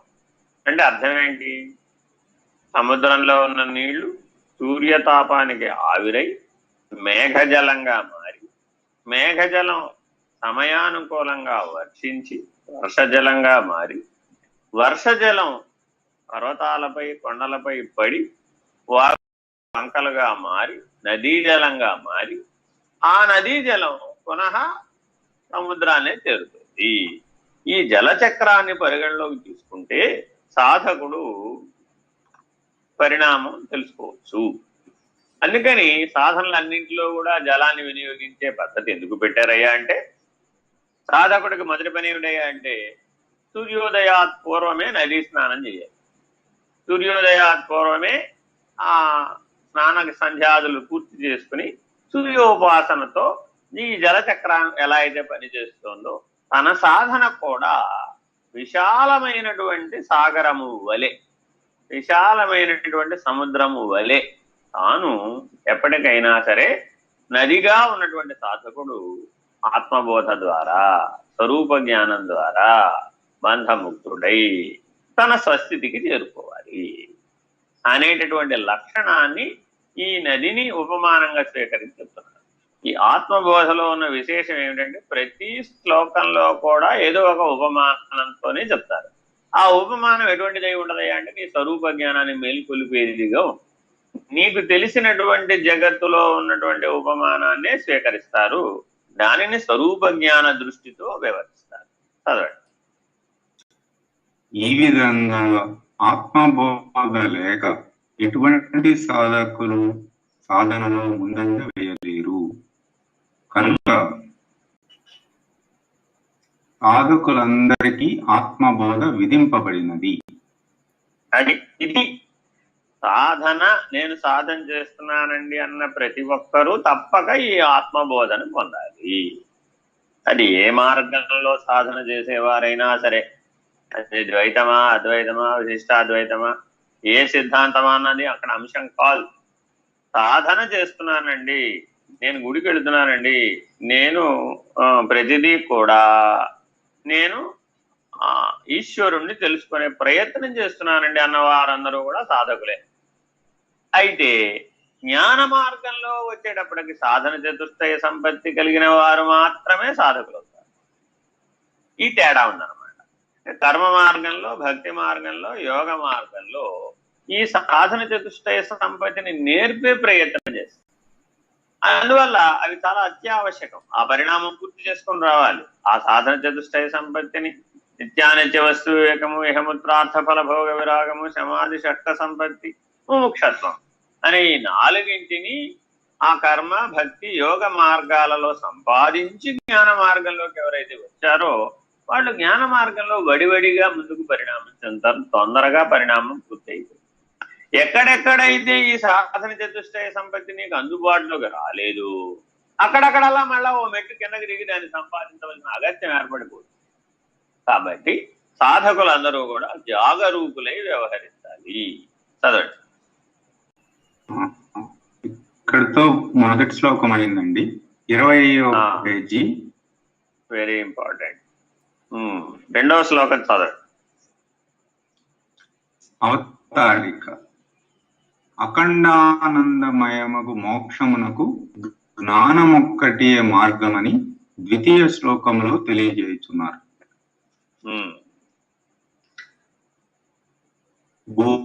అవతారిక చూడండి. అట్లా కాదు, అక్కడ ఉన్న వాక్యం అఖండానందాన్ని పొందాలి అంటే జ్ఞాన మార్గం ఒకటే మార్గం. పరిమితమైనటువంటి ఆనంద లక్షణంతో వ్యవహరించాలి అంటే మిగిలిన మార్గాలు సరిపోతాయి. కానీ ఎడతెగని ఖండము లేనటువంటి ఆనంద స్థితి, చెదరనటువంటి ఆనంద స్థితి, కదలనటువంటి ఆనంద స్థితిని నీవు అందుకోవాలి అనేటటువంటి దానికి జ్ఞాన మార్గం అని పేరు. బోధోన్యసాధనేభ్యో హి సాక్షాన్మోక్షైక సాధనం ఆకస్య నివజ్ఞానం వినా మోక్షో న సిద్ధ్యతి. అందరికీ తెలిసినటువంటి గొప్ప ఉపమానాన్ని ఇందులో ప్రతిపాదిస్తున్నారు. ఒక ఆవిడ వంట చేయడానికి అన్ని అందుబాటులోకి తెచ్చుకున్నాడ. అన్ని వస్తువులు అందుబాటులో ఉన్నాయి, అన్ని పాత్రలు అందుబాటులో ఉన్నాయి, చేసే ఆవిడ కూడా అందుబాటులోనే ఉంది. కానీ వంట అవటలేదు. ఎంతసేపు అడిగినా వంట అవ్వట్లేదు అని చెప్తున్నారు. ఎందుకు వంట అవటం లేదు అని అడిగారు. అడిగితే అన్నీ అందుబాటులో ఉన్నాయా అని అడిగారు. మొదటి ప్రశ్న. ఉన్నాయండి, పాత్రలు అన్నీ అందుబాటులో ఉన్నాయి. మరి వండే వస్తువులు, వంట సామగ్రి అంతా అందుబాటులో ఉందా అని అడిగారు. అన్నీ అందుబాటులో ఉన్నాయండి. మరి వంట ఎందుకు కాలేదు అన్నారు. నిప్పు లేదండి. కాబట్టి నిప్పు లేకుండా ఎలా అయితే వంట పూర్తి అవడం అనేది ఎలా సాధ్యం కాదో, అలా జ్ఞాన మార్గం అనేటటువంటి అగ్ని కణం లేకుండా ఏ సాధన పూర్తి కాదు. ఎవరు ఏ మార్గంలో ఎన్ని రకాలుగా ఎన్ని పద్ధతులలో అయినా ప్రయత్నించనివ్వండి, ఆ నిప్పు లేకపోతే మాత్రం వంట పూర్తి కాదు. కాబట్టి సరి అయినటువంటి పాక జ్ఞానం ఏమని చెప్తుంది అంటే, ముందు నిప్పుని సిద్ధం చేసుకోవాలి, అప్పుడు అన్నింటినీ సిద్ధం చేసుకోవాలి. ఆ అన్నింటినీ నిప్పు మీద పెట్టాలి. ఆ అన్నింటినీ ఆ నిప్పు మీద పెట్టి వేడి చేసి దాన్ని తగిన రీతిగా పరిణమింప చేస్తేనే అది స్వాదు స్థితికి మారుతుంది, అది పక్వ స్థితికి మారుతుంది, పరిణామం పూర్తవుతుంది. అప్పుడే అది ఆనందదాయకమైనటువంటి వంటకంగా మారుతుంది. ఈ ఉపమానాన్ని స్వీకరించారు. ఇది అందరికీ అనుభవంలో ఉన్నటువంటి ఉపమానం కదా. ఇప్పుడు దీనిని స్వరూప జ్ఞానానికి అన్వయం చేస్తున్నారు. మళ్ళా చదవట్లో बोधोन्यसाधनेभ्यो हि साक्षान्मोक्षैकसाधनम् पाकस्य वह्निवज्ञानम् विना मोक्षो न सिद्ध्यति। ఇంకొక ఉపమానం చెబుతా చూడండి. మానవులందరూ సాధన దేంతో ప్రారంభిస్తారు? దీపారాధనతో ప్రారంభిస్తారు. అయ్యా దీపమును ఆరాధించిన ఆయన అనంగానే దీపారాధన విధి గురించినటువంటిది ఓ 10 పేజీలు రాసేశారు. ఒక ఒత్తి వేయాలా, 2 ఒత్తులు వేయాలా, 3 ఒత్తులు వేయాలా, కుంభవత్తులు వేయాలా, అడ్డవత్తులు వేయాలా, చిన్న ప్రమిదిలో పెట్టాలా, పెద్ద ప్రమిదిలో పెట్టాలా, దాని కింద బియ్యం పొయ్యాలా, వస్త్రం వేయాలా, కుంకుమ పూలు వేయాలా, ఆరాధన ఎలా చేయాలి, వీటన్నింటికి సంబంధించిన నియమావళి దగ్గరే మనిషి ఆగిపోయాడు. ఇప్పుడు ఎప్పటికి పూర్తవుతుంది ఇది? ఆ దీపారాధనలో ఉన్నటువంటి లక్షణం ఏమిటి అంటే ఆ దీప ప్రకాశాన్ని పట్టుకోవాలి. ఆ ప్రకాశ లక్షణాన్ని భావించడం ద్వారా స్వస్వరూపానుసంధానం చేసి స్వాత్మ ప్రకాశాన్ని తెలుసుకోవాలి. ఇది నీ లక్ష్యం. దీనికి దీపారాధన అని పేరు. ఈ దీపారాధన అన్న పేరుతోటి ఏర్పాటు చేయబడిన సాధనకి లక్ష్యం ఏమిటి అంటే స్వరూప జ్ఞానంలో ఉన్నటువంటి స్వాత్మ ప్రకాశం. కానీ సిద్ధి అసిద్ధి అనేటటువంటి దాని చేత ప్రేరేపించబడినటువంటి వాడై క్రియాశక్తి బలంగా ఉన్నప్పుడు ఇటు తిరిగిపోయి అప్పుడేమైంది? ఉసిరికాయ దీపం పెట్టమంటారా, దోసకాయ దీపం పెట్టమంటారా, గుమ్మడికాయ దీపం పెట్టమంటారా, ఆముదంతో పెట్టమంటారా, కొబ్బరి నూనెతో పెట్టమంటారా, నువ్వుల నూనెతో పెట్టమంటారా, ఏ నూనెతో పెడితే ఏం ఫలితం వస్తుంది? ఈ గొడవలో చిక్కుకుంటాం. ఇలా అనేక రకాలైనటువంటి ప్రాకృతికమైనటువంటి సంభావ్యతలలో చిక్కుకోకుండా సాధకుడు స్వరూప జ్ఞానం దిశగా ఎదగాలి. వంట చేసేటటువంటి ఆవిడకి అన్నీ సిద్ధంగా ఉన్నప్పటికీ వంట పూర్తయ్యే లోపల ఎన్ని ప్రశ్నలు వస్తాయో ఆ ప్రశ్నలన్నింటినీ ఆవిడ ఇంగిత జ్ఞానంతో చక్కగా వంట తయారు పక్వమైనటువంటి చక్కగా ఆనందకరమైనటువంటి వంటను తయారు చేయడం అనే ఒకే ఒక లక్ష్యంతో ఎలా అయితే అన్ని ప్రశ్నలని సమాధానపరుస్తోందో అలాగే సాధకుడు స్వరూప జ్ఞానాన్ని పొందాలనే ఒకే ఒక లక్ష్యంతో వీటన్నిటిని సమాధానపరచాలి. లేకపోతే క్రియాశక్తికి లోబడినటువంటి మార్గాలు కానీ సాధనలు కానీ లేదా ఇచ్ఛాశక్తికి సంబంధించిన మార్గాలు కానీ సాధనలు కానీ లేదా జ్ఞానశక్తికి సంబంధించినటువంటి మార్గాలు కానీ సాధనలు కానీ ఎప్పటికీ పూర్ణం కానేరవు. ఆయా అగడ్తలలో ఆయా పరిధులలో ఆయా పరిమితులలో ఆగిపోతావు అనే హెచ్చరికని ఇందులో తెలియజేస్తున్నారు. మరలా చదువు. ఓదోన్యసాధనేభ్యో హి సాక్షాన్మోక్షైకసాధనం ఆకస్య వహ్నివజ్ఞానం వినా మోక్షో న సిద్ధ్యతి. సాక్షాన్మోక్షైక సాధనం చాలా గుర్తుపెట్టుకోవాలండి. మానవుడు అసలు శరీరం ఎందుకు ఎత్తాడు అని ప్రశ్నిస్తే ఆనందం కొరకే అపేక్షమాణాయ ఆనంద ఆపేక్ష చేత శరీరంలోకి వచ్చాడు. ఇంకా వేరే ఏం లేదు. ఏ రకమైన ఆనంద అపేక్ష మిగిలి ఉన్నప్పటికీ ఆ ఆనంద అపేక్షయే నిన్ను మరల శరీరంలోకి తీసుకొస్తుంది. ఏమంటే దీనికి పరిష్కారం ఏమిటి అని. ఇప్పుడు నాకు ఎప్పుడు జన్మ రాదు అంటే ఇక ఆనంద అపేక్ష కోరడానికి అవకాశం లేనటువంటి అఖండానందాన్ని నువ్వు అనుభవిస్తే ఇంక నువ్వు కోరవుగా. ఆ రకమైనటువంటి సాక్షాన్మోక్షైక సాధనమైనటువంటి జ్ఞాన మార్గంలో స్వరూప జ్ఞాన లక్ష్యంతో నువ్వు పరిణామం చెందాలి, పరిపక్వత చెందాలి, ఆ అఖండానంద స్థితిని అనుభవించాలి. బాహ్య ప్రపంచము లేదక్కడ, ఆంతరిక ప్రపంచం కూడా లేదక్కడ, ఏమీ లేవు అక్కడ. సర్వము లేదు, శూన్యము లేదు. ఈ రెండూ లేనటువంటి స్థితిలో పరిపూర్ణ స్థితికి చేరిపోతావు. అక్కడ ములుగృత్స సందు లేకుండా వ్యాపించిపోయి ఉంటావు. అది అఖండం అంటే అర్థం. చూడండి, అఖండ శబ్దానికి చాలా విస్తృతమైన అర్థం. ములుగుర్త సందు లేకుండా వ్యాపకమైపోయినటువంటి స్థితిలోకి నువ్వు ఎప్పుడైతే చేరిపోతావో అప్పుడు అనుభవించడానికి రెండవ వస్తువు ఏది, ప్రపంచం అనేది ఏది, అసలు నీవే లేవు అనేటటువంటి స్థాయి వరకు కూడా ఈ పరిమితమైనటువంటి ఆహాన్ని పోగొట్టుకునేటటువంటి, ఆవరణ సహితమైన ఆహాన్ని పోగొట్టుకునేటటువంటి అఖండానందాన్ని ప్రతిపాదిస్తోంది స్వరూప జ్ఞానం. కాబట్టి జ్ఞాన మార్గం సాక్షాన్మోక్షైక సాధనం. ఇది బుద్ధి అనే ఇంద్రియం ద్వారా మాత్రమే చేయడానికి వీలు. దానికంటే కిందన్న ఇంద్రియాలతో చేయలేదు. ఏమంటే జ్ఞానం దేని వల్ల వస్తుందండి అంటే బుద్ధి వికాసం వల్లనే వస్తుంది.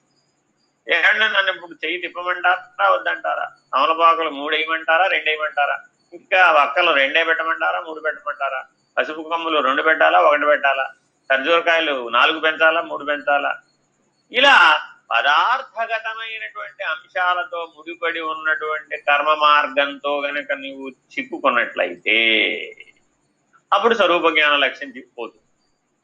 ఇవన్నీ చేయొద్దా, చేయాలి. సత్కర్మ చేయాలి. సత్తును తెలుసుకోవడానికి చేయబడే కర్మ. సత్ అనే స్వరూప జ్ఞానం, సత్తే బ్రహ్మం కాబట్టి ఆ బ్రాహ్మీభూత స్థితిని పొందడం అనే లక్ష్యం చాలా ప్రధానం.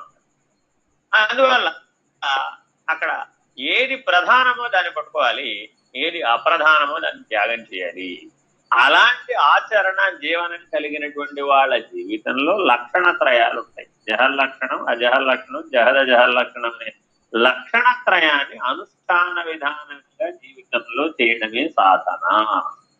ఈ రకమైనటువంటి ప్రమాణాలను ఇందులో చూపించారనమాట. అందుకని సాక్షాన్ మోక్షైక సాధనం అనే మహత్తరమైనటువంటి ప్రయోగాన్ని చేశారు. తాత్పర్యం భావం వంట చేయుటకు నిప్పు ప్రధాన సాధనమైనట్లు మోక్షమునకు నాకు ముఖ్య సాధనమై ఉన్నది. ఇతర సాధనలతో పోల్చినప్పుడు జ్ఞానమొక్కటియే మోక్షమిచ్చు సాధన. వ్యాఖ్య అజ్ఞాన వృత్తి ఆనంద ప్రాప్తియే సర్వ సాధనల ముఖ్యాశయమై ఉన్నది. ఆత్మానందమునందుటకు కర్మ భక్తి యోగ మార్గములు ఎన్నిండినను జ్ఞానమే సూటిదారి అని నేటిదారి అని ఆచార్యులు ఈ శ్లోకంలో తెలియచేస్తున్నారు. ఎవరైనా ఒక కొండ మీద ఉన్నటువంటి దైవాన్ని దర్శించడానికి వెళ్ళారనుకోండి, సాధారణంగా అక్కడ కొండ దగ్గరికి వెళ్ళిన తర్వాత ఏమని అడుగుతాం? ఏమండి సూటైన దారి ఎవరైనా సూచించమని అడుగుతాం. లేదండి ఈ మార్గం ద్వారా వెళితే మీరు గిరి ప్రదక్షిణం కొండంతా తిరిగి తిరిగి తిరిగి తిరిగి తిరిగి పైకి వెళ్తారండి అన్నారు అనుకోండి. అప్పుడు మీరు ఏం చేస్తారు?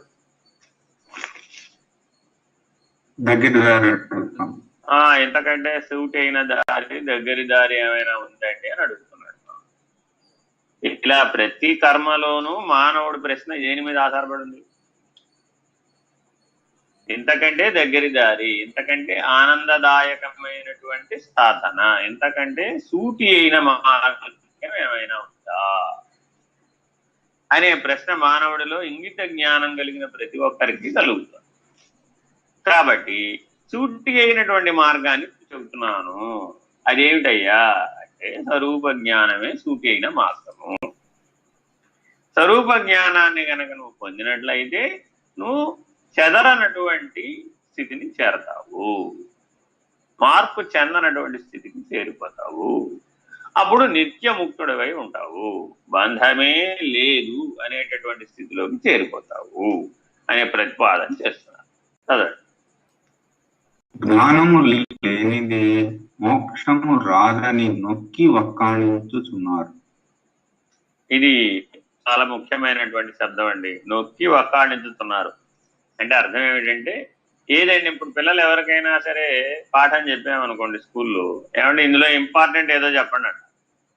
అక్కడ ఒక 20 ప్రశ్నలు ఉన్నాయనుకోండి, 20 ప్రశ్నల్లో ఏది ఇంపార్టెంట్ అండి అంటే, అప్పుడు మాస్టర్ పాఠం చెప్పిన గురువు గారు ఏం చేస్తారు? ఇదిగో ఈ 4 ఇంపార్టెంట్ అండి, ఆ 4 బాగా గట్టిగా చదువుతారు, అర్థమయ్యేటి చదువుతారు. నిద్రలో లేపడిగినా కూడా వచ్చేటట్లుగా చదువుతాడు ఆ పిల్లవాడు. మనల్ని కూడా పిల్లలుగా భావించి ఇప్పుడు నొక్కి వక్కాణిస్తున్నారు. ఏమని చెప్తున్నారు అంటే స్వరూప జ్ఞానానికి అఖండానందానికి అవినాభావ సంబంధం ఉంది. ఈ రెండు ఒకటే. ఒకటి ఉంటే ఒకటి ఉంటుంది. స్వరూప జ్ఞానంలో ఉన్నవాడు అఖండ ఆనంద స్థితిలో ఉంటాడు, అఖండ ఆనంద స్థితిలో ఉన్నవాడు స్వరూప జ్ఞానంలో ఉంటాడు. అయితే ఏ సాధన అయినా సరే పూర్ణం అవ్వాలి అంటే అది జ్ఞాన స్థితితోనే పూర్ణం అవుతుంది.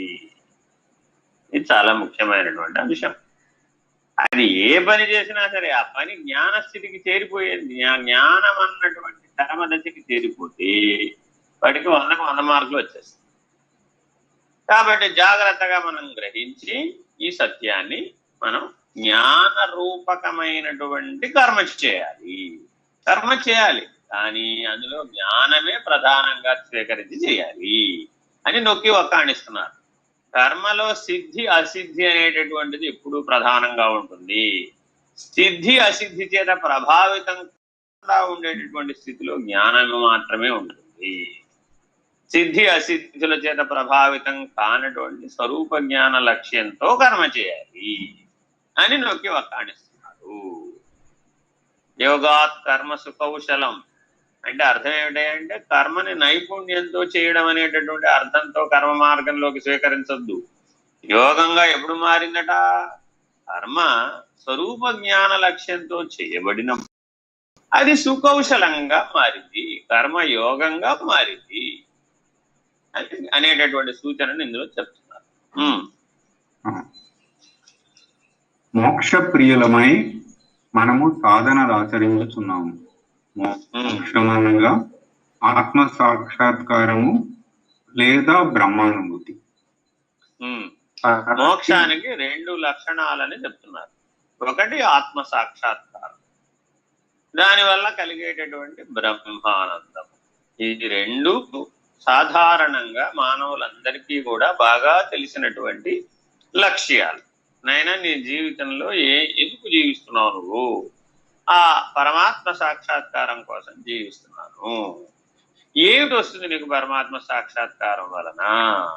చెదరనటువంటి ఆనంద స్థితి కలుగుతుంది. ఈ 2 లక్ష్యంగా ఎందుకు స్వీకరించవు నాయనా? నేను జన్మ ఎత్తిందే ఆనందం కోసం కాబట్టి. తల్లి గర్భంలో 7వ నెలలో పిల్లవాడు నోట్లో వేలేసుకుంటాడు. ఏ ఆనందాన్ని అనుభవించాడు? ఆ అభ్యాసం జన్మించిన తర్వాత కూడా కొంతకాలం పాటు అతన్ని వెంబడిస్తుంది. ఎదిగిన తర్వాత ఆ అభ్యాసంతో పని లేకుండా పోతుంది. కాబట్టి జ్ఞానం వచ్చిన తర్వాత నేను పుట్టినప్పటి నుంచి తల్లి గర్భంలో నుంచి ఈ పని చేశానండి అని 70 ఏళ్ల వాడు కూడా నోట్లో వేలేసుకుంటున్నాడా? వేసుకోవడం లేదు కదా.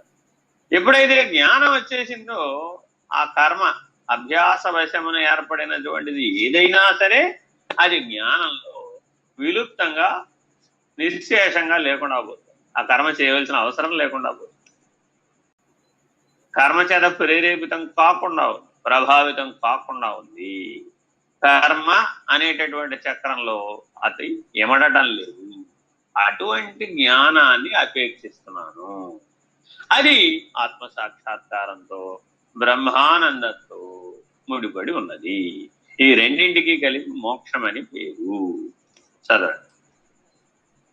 తర్పతి శోకమాత్మవిత్, ఆత్మ నెరిగిన వాడు శోకము దాటునని వేద ప్రవచనము. ఈ తరతి శోకమాత్మవిత్ అన్నటువంటిది ఒక గొప్ప మహావాక్యం. ఉపనిషత్తులు మనకి అందించినటువంటి జ్ఞాన భాండాగారంలో మొట్టమొదటి మహావాక్యం సూత్రం. అంటే ప్రపంచంలో మహావాక్య బోధకు వచ్చేటప్పటికి చెప్పేటటువంటి 4 మహావాక్యాలు ప్రధానమై ఉన్నప్పటికీ అన్ని ఉపనిషత్తులు 1008 మహావాక్యాలను అందించినాయి. అందులో ఒకానొక మహావాక్యంలో ఇది కూడా ఒకటి. తరతి శోకమాత్మవిత్, ఆత్మజ్ఞానాన్ని స్వరూప జ్ఞానాన్ని పొందినటువంటి వారు ఎవరైతే ఉన్నారో వాళ్ళకి లభించేటటువంటి లాభం ఏంటి? మానవుణ్ణి మానవుడు మొట్టమొదటిసారి ఏదైనా చేయమన్నాం అనుకోండి, చేయమంటే అప్పుడు ఏం చేస్తాడు పిల్లవాడు? దీనివల్ల నాకేం వస్తుంది అని అడుగుతాడు. ప్రయోజనాన్ని ఆశించకుండా ఏ కర్మ చేయడం లేదు. కాబట్టి ప్రయోజనాన్ని ముందు చెప్పి నీ చేత ఆ లక్ష్యం దిశగా కర్మ చేయించడమే సరైన మార్గం. కాబట్టి సాధకులందరికీ ఒకే ఒక లక్ష్యాన్ని అందిస్తుంది వేదమాత. ఏమిటయ్యా అంటే తరతి శోకమాత్మవిత్. నాయనా, నువ్వు ఆనందాన్ని పొందాలనుకుంటున్నావు కదా, ఆనందం పొందడం కోసమే కదా జన్మ ఎత్తావు. నీ ప్రతి చేత ప్రతి కదలిక ఆనంద లక్షణంతోనే ముడిపడి ఉంది కదా. కాసేపు కూర్చున్నావు, కాసేపు కూర్చునేటప్పుడు కాళ్ళు నొప్పులు వచ్చినాయి, అటు ఇటు కదిలితే ఆ కాళ్ళ నొప్పులు. అక్కడ కూడా ఆనందమే. ప్రతి కదలికలోనూ ఆనంద అపేక్ష ఉన్నది. ఏమయ్యా మరి అటువంటిప్పుడు నువ్వు ఏం చేయాలయ్యా అంటే, శాశ్వతంగా నీకు ఎప్పటికీ దుఃఖం లేకుండా పోవాలి అంటే నీవు తప్పనిసరిగా దాన్ని తరించాలి, శోక తరణం చెయ్యాలి. ఆ తారకం, ఈ తరణం అంటే తారకం అనమాట. ఈ దుఃఖాన్ని తరించడం అనేటటువంటి తారకాన్ని నీ నిజ జీవితంలో నువ్వు ఆచరించాలి. ఆచరణీయంగా తారకం ఉండాలి. అంతేగాని కేవలం శాస్త్ర ప్రమాణంగా చదువుకున్నటువంటి జిజ్ఞాస వరకే ఉన్నటువంటి ఆ పరిమితికి ఆగిపోయినట్లయితే నీకు అది అనుభవానందాన్ని ఇవ్వజాలదు. కాబట్టి ఈ తరతి అనేది చాలా ముఖ్యం.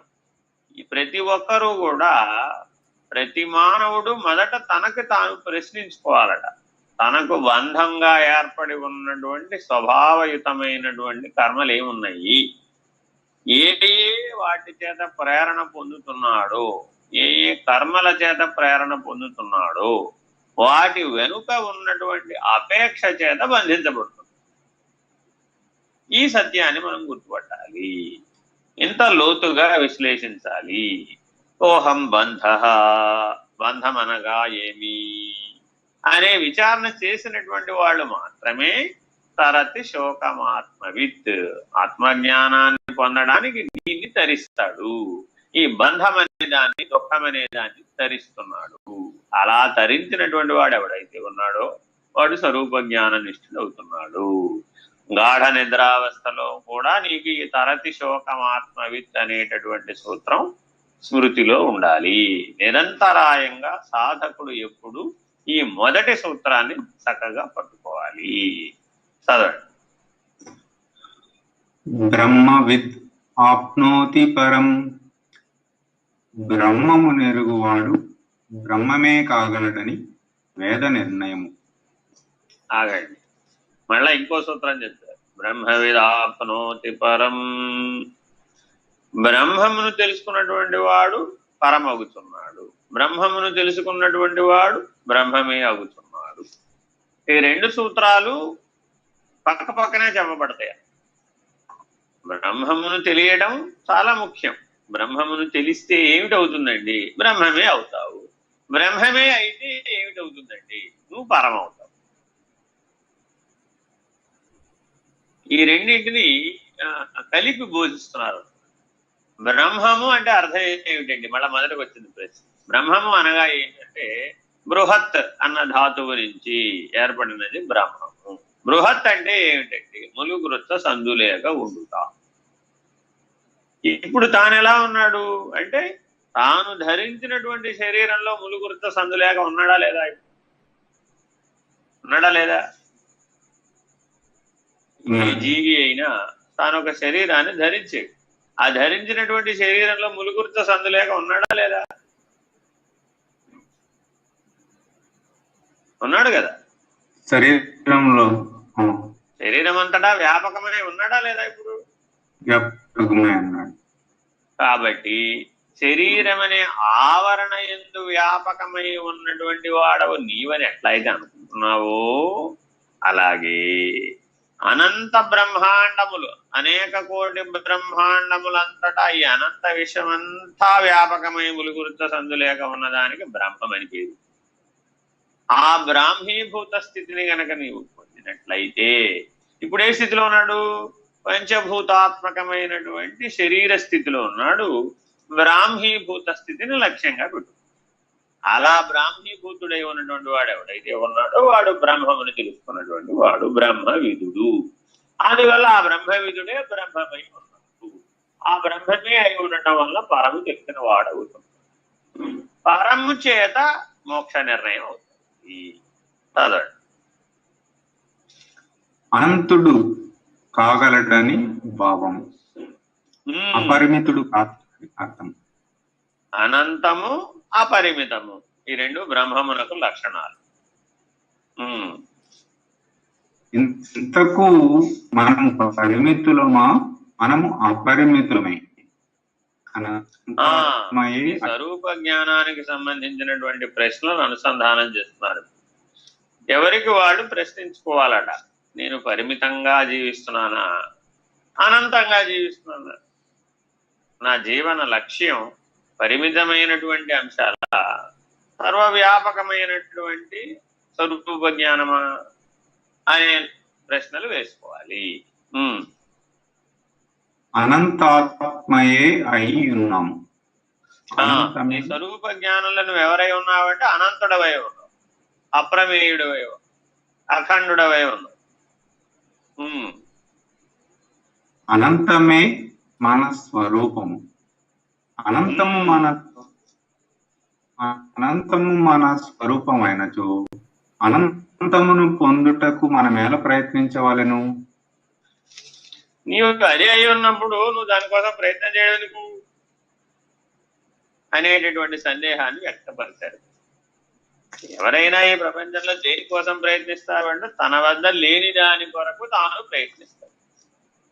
తన వద్ద లేని దాని కొరకు ప్రయత్నిస్తే అప్రాప్య వస్తువు కొరకు ప్రయత్నం చేసి ప్రాప్య వస్తువుగా మార్చుకుంటున్నాడు. ఇది జగద్భావంలో అందరూ ఎరిగినటువంటి సత్యం. కాబట్టి జగత్తులో ఉన్నటువంటి ప్రాథమిక సూత్రం ఏంటంటే అప్రాప్య మనసా,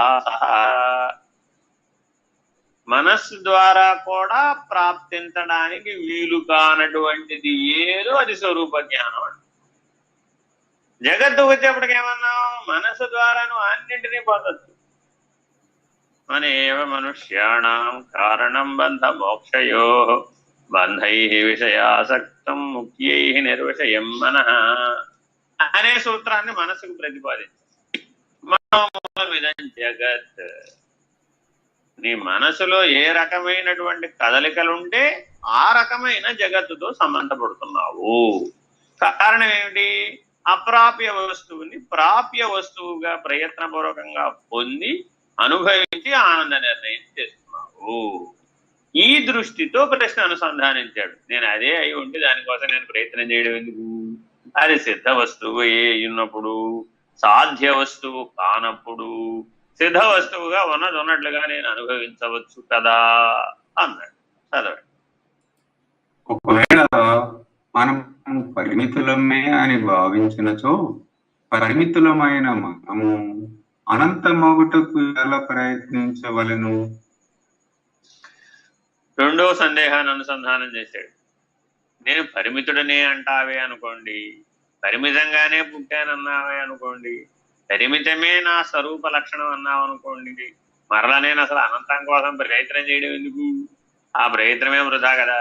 నేను ఎప్పటికీ అనంతుడిని కాలేను కదా, నేను ఎప్పటికీ సర్వవ్యాపకుడిని కాలేను కదా, నేను ఎప్పటికీ ఆ అఖండ స్థితిని పొందలేను కదా, నేను ఎప్పటికీ ఆ అజం అనేటటువంటి స్థితిని పొందలేను కదా. నేను ఆల్రెడీ పుట్టాను కదా, నేను ఎప్పటికీ పుట్టని వాడిని పోని వాడిని అనేటటువంటి స్థితికి నేను ఎలా చేరగలుగుతాను? ఎందుకని? నేను ఆల్రెడీ పుట్టే కదా. ఒకసారి ఆల్రెడీ పుట్టేసిన తర్వాత నేను పుట్టలేదండి అంటే ఎవరైనా ఒప్పుకుంటారా? ఒప్పుకోరు కదా. కాబట్టి నువ్వేమంటున్నావు? నేను ఎప్పటికీ పుట్టని వాడిని, నేను శాశ్వతుడను, నేను అనంతుడను, నేను అఖండుడను, నేను అజం అనేటటువంటి లక్షణాలను నాకు చెబుతున్నాను స్వరూప జ్ఞానంలో.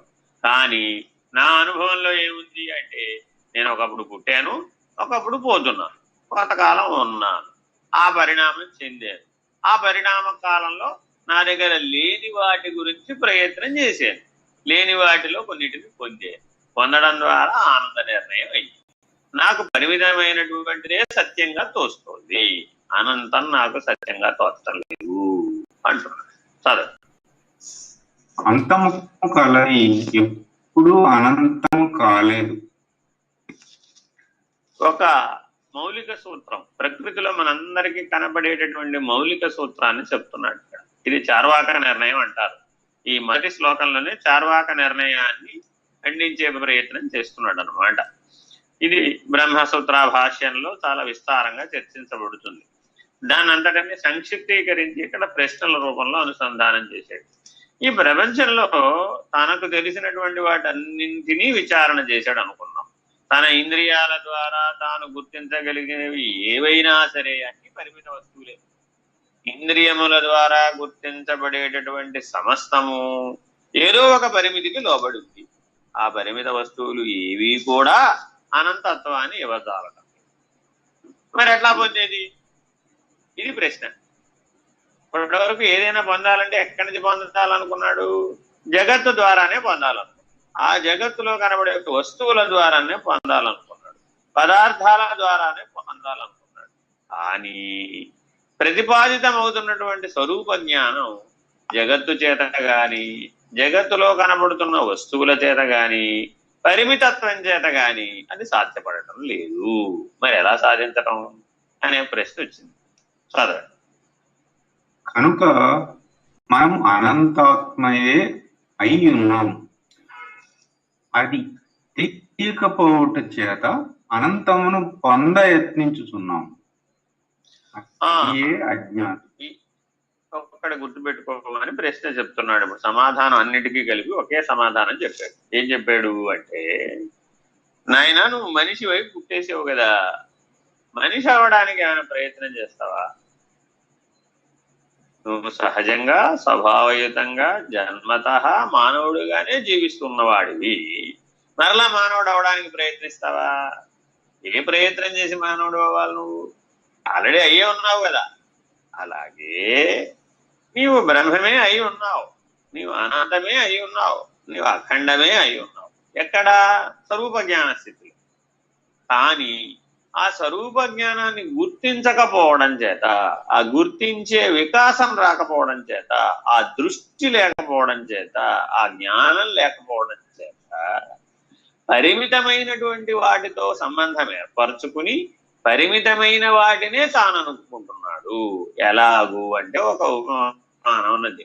ఒక చిన్న పిల్లవాడి యొక్క ప్రపంచంలో ఆట వస్తువులు ఉంటాయి. ఆట వస్తువుల గురించే వాడి ఆలోచనలన్నీ తిరుగుతూ ఉంటాయి. అప్రాప్య వస్తువుని ప్రాప్య వస్తువుగా పొందాలనుకుంటాడు. అంటే తన దగ్గర లేని ఆట బొమ్మలని ఆ అంగడి నుంచి పొందాలనుకుంటాడు. అలా ఆ బొమ్మ కొనుక్కొచ్చుకుంటే వాడికి ఆనంద లక్షణం ప్రాతిభాసికమవుతుంది. ఆ ప్రాతిభాసికమయ్యేటటువంటి ఆ ఆనందమే సత్యం అనుకున్నటువంటి వాడై ఆట బొమ్మలనే ప్రపంచంలో ఇమిడిపోయినటువంటి చిన్న పిల్లవాడు ఎలా ఉన్నాడు, అలా నీవు పరిమితమైనటువంటి వస్తుజాలంతో, జగజ్జాలంతో, నీకు పదార్థ జాలంతో ఆనందాన్ని అనుభవిస్తూ విషయానంద సుఖమనే పరిమితం చేత మాత్రమే నీవు ఇమిడిపోవడం వలన నీ యొక్క స్వరూప జ్ఞానంలో ఉన్న అఖండానందాన్ని, బ్రహ్మానందాన్ని నీవు గుర్తించడం లేదు అనేటటువంటి సత్యాన్ని ఇక్కడ తెలియజేస్తున్నారు. హరి ఓం శ్రీ గురుభ్యో నమః. హరి ఓం. పూర్ణమదః పూర్ణమిదం పూర్ణాత్ పూర్ణముదచ్యతే పూర్ణస్య పూర్ణమాదాయ పూర్ణమేవావశిష్యతే.